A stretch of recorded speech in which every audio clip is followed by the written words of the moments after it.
അപ്പം നമ്മൾ ചക്ക വെച്ചിട്ട് ഒരു ചക്കപ്പുഴുക്ക് ഉണ്ടാക്കാൻ വേണ്ടി പോവാൻ കേട്ടോ. അപ്പോൾ വൈകുന്നേരം കട്ടജാട കൂടെ കെട്ടി കഴിക്കാനാണ്.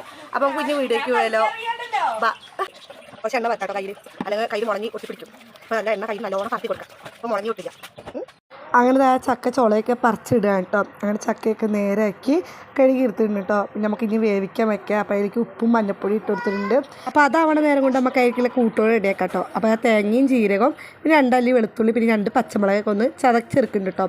അപ്പോഴേക്കും നമ്മുടെ ചക്കയൊക്കെ നല്ല വെന്ത് വന്നിട്ടുണ്ട്. അപ്പോൾ നമുക്ക് ഇനി ഒരു പാത്രം വെച്ചിട്ട് അല്ലെങ്കിൽ ആ കടുക് ഇട്ട് കൊടുക്കുന്നുണ്ട്. പിന്നെ ആ ചതച്ചിട്ടുള്ള വെളുത്തുള്ളി ഇട്ട് കൊടുക്കുന്നുണ്ട്. പിന്നെ കപ്പലമുളക് ഇട്ട് കൊടുക്കുന്നുണ്ട്.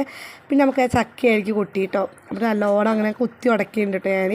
പിന്നെ നമ്മൾ നേരത്തെ വെച്ച് കഴിഞ്ഞാൽ കൂട്ടോളം നമുക്ക് അതിൽ ഇട്ട് കൊടുക്കാം കേട്ടോ. എന്നിട്ട് നല്ലോണം മിക്സ് ചെയ്ത് നല്ല ഉടക്കണം കേട്ടോ. ഉടച്ചതിന് ശേഷം ഞാൻ കുറച്ച് കുരുമുളക് പൊടി ഇട്ട് കൊടുത്തിട്ടുണ്ടായിരുന്നു, അത് കാണിക്കാൻ മറന്നു. പിന്നെ കരിവേപ്പിൻ്റെ ഇല ഇട്ട് കൊടുത്തു. പിന്നെ അവസാനം നമ്മൾ പച്ച വെളിച്ചെണ്ണയും തൂങ്ങിയിട്ടാണ്, അത് കാണിക്കാൻ മറന്നു. നമ്മുടെ ചക്കപ്പുഴുക്ക് റെഡി ആയിട്ടുണ്ട് കേട്ടോ. നമ്മൾ ആ ചൂട് കട്ടൻ ചാട കൂടെ കേട്ടോ കഴിക്കുന്നത്. അപ്പോൾ ആ സാണിക്കും കുട്ടികളെല്ലാവരും ഉണ്ടാകും കേട്ടോ. അപ്പോൾ അവർക്കൊക്കെ കൊടുത്തു. പിന്നെ ഞാനും കഴിച്ചു കേട്ടോ. അപ്പോൾ നല്ല ടേസ്റ്റ് ഉണ്ടാകും കേട്ടോ. അപ്പോൾ എല്ലാവരും ഒന്ന് ട്രൈ ചെയ്ത് നോക്കും കേട്ടോ. അടിപൊളി ടേസ്റ്റ് ആയിരുന്നു കേട്ടോ. അപ്പോൾ അതിലോട്ട് അവൻ്റെ വീഡിയോ പുതിയതായിട്ട് ആരെയും കണ്ടെങ്കിൽ സബ്സ്ക്രൈബ് ചെയ്യാൻ മറക്കുക.